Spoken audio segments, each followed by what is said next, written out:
आखिर बंदरों ने ही भगवान श्री राम का साथ क्यों दिया था, मनुष्य का क्यों नहीं। दोस्तों, आप देख रहे हैं रामायण कहानी, तो चलिए करते हैं ज्ञान की बातें। वीडियो में आगे बढ़ने से पहले हमारे चैनल को सब्सक्राइब करें और बेल आइकन दबाना ना भूलें।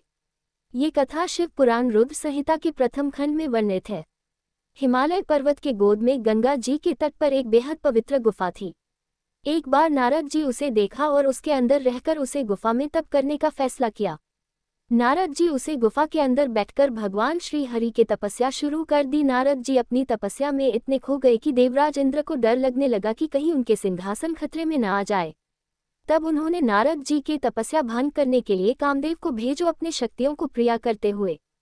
कामदेव ने अपनी माया द्वारा नारद जी के चारों तरफ कम अग्नि भड़काने वाली ही महक शीतल हवा के साथ बहने लगे और अपने बाणों से प्रहार करने लगे, परंतु भगवान विष्णु के तपस्या में ही नारद मुनि के ऊपर कोई असर नहीं पड़ा। क्योंकि ऐसा इसलिए नहीं हुआ क्योंकि यहाँ पर पहले भगवान शिव ने घोर तपस्या की थी और देवराज इंद्र के कहने पर कामदेव ने अपने बाणों के उपयोग से भगवान शिव पर किया था। तब भगवान शिव ने कामदेव को भस्म कर डाला था। तब सभी देवता गण और कामदेव की पत्नी रत्नी कामदेव को पुनः जीवित करने के लिए भगवान शिव से रचना की थी।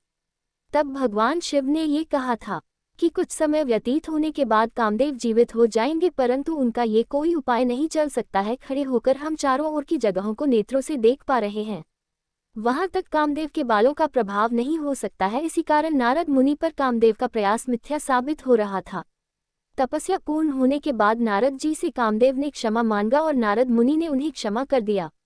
इस बात से नारद जी को ये घमंड हो गया कि उनकी तपस्या और ब्रह्मचर्य भंग नहीं कोई कर सकता है। तत्पश्चात नारद जी को ये लगाकर कामदेव पर उनकी विजय हुई है और इसे सभी वृतांत बताने के लिए तुरंत ही कैलाश पर्वत पर गए। बड़ा ही गर्व के साथ सबसे पहले भगवान शिव को ये बात बताई। नारद जी के बातों में अहंकार भरा हुआ देखकर उन्होंने नारद जी को समझाया कि यह बात ये भगवान विष्णु के सामने अपने इस बात का प्रदर्शित मत करना। भगवान शिव के इतना समझाने के बाद भी नारद जी ने अपने पिता ब्रह्मा को भी यह बात बता दिया, परंतु परमपिता ब्रह्मा के समझाने के बाद भी बड़े घमंड के साथ नारद जी ने अपना प्रश्न भगवान विष्णु को सुना दिया। भगवान विष्णु ने नारद जी का ये घमंड देखा तो उन्होंने सोचा कि नारद जी के इस प्रकार घमंड उचित नहीं है, इसलिए उनका घमंड तोड़ने के लिए मुझे कुछ आवश्यक काम करना होगा। भगवान विष्णु ने आकाश मार्ग से जाते हुए एक माया नगरी का निर्माण कर दिया। जब नारद जी की नज़र उसे सुंदर नगर पर पड़ी तो हुए अपने आप को रोक नहीं पाए और उसे नगर में प्रवेश कर गए। तब नारद जी वहां के महाराज श्री निधि के पास मिलने चले गए। जब महाराज श्री निधि ने नारद जी को देखा तो उन्होंने अपने पुत्री श्रीमती को बुलाकर नारद जी से प्रार्थना की, हाथ देखकर उसके गुण दोष और भविष्य के विषय में बताएं। लेकिन जब काम से आत नारद जी ने उसे कन्या को पाने के लिए इच्छा मन में लिए हुए उसे राजकुमारी का हाथ देखा और बताया कि उसे जो भी विवाह करेगा वह अमर हो जाएगा। मस्त प्राणी उसके पति को पूजा करेंगे। तुम्हारी पुत्री का भविष्य बेहद उज्जवल है। भगवान विष्णु के माया में फंस चुके थे।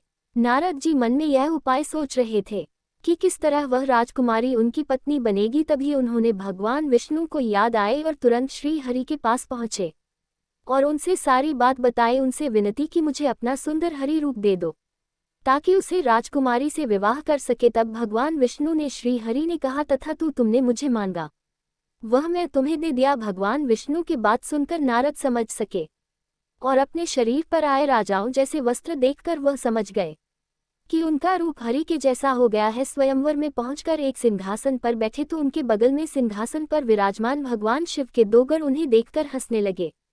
परंतु जब राजकुमारी पर माला लेकर सभी राजाओं के पास होती हुई नारद जी के पास आए तो नारद जी को देखकर डर सी गई थी। ये देख नारद जी को कुछ शंका होने लगी और पास में बैठे घरों ने भी हंसने लगे। उसे समय भगवान विष्णु एक राजा के रूप में धारण कर उसे स्वयंवर में पहुंचे। राजकुमारी ने अपनी वरमाला और उनके गले में डाल दिया।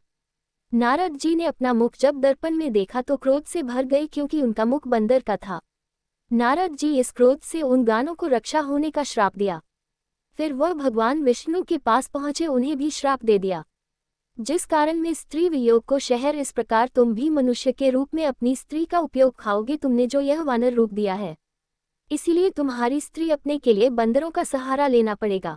नारद जी के शराब देने के पश्चात भगवान श्री हरि और भगवान शिव ने नारद जी के ऊपर से अपनी माया का प्रभाव हटा लिया।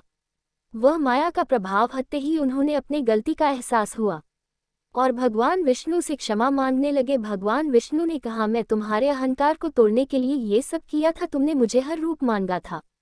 और हरि वानर को भी कहते हैं, यही कारण है कि तुम्हें वानर रूप मिला था। तब नाराज नारद जी ने शराप तो दे दिया था जिसे समाप्त नहीं किया जा सकता था। इसी कारण भगवान विष्णु को श्री राम रूप में अवतार लेना पड़ा और माता सीता का वियोग सहना पड़ा था। श्राप के हिसाब से उन्हें बंदर का सहयोग लेना पड़ा। इस प्रकार सभी देवताओं ने मानव रूप में पृथ्वी पर अवतार लिया और भगवान श्री राम का सहयोग कर मां सीता का खोज में साथ दिया था। इस तरह रावण का वध कर भगवान श्री राम ने अधर्म पर धर्म का विजय प्राप्त किया था। दोस्तों, ये कथा कैसा लगा कमेंट बॉक्स में बताएं और पसंद आए हो तो लाइक करें। मेरे चैनल को सब्सक्राइब करें और ज़्यादा से ज़्यादा शेयर करें। फिर मिलेंगे खास वीडियो के साथ, अब तक देखते रहिए। धन्यवाद।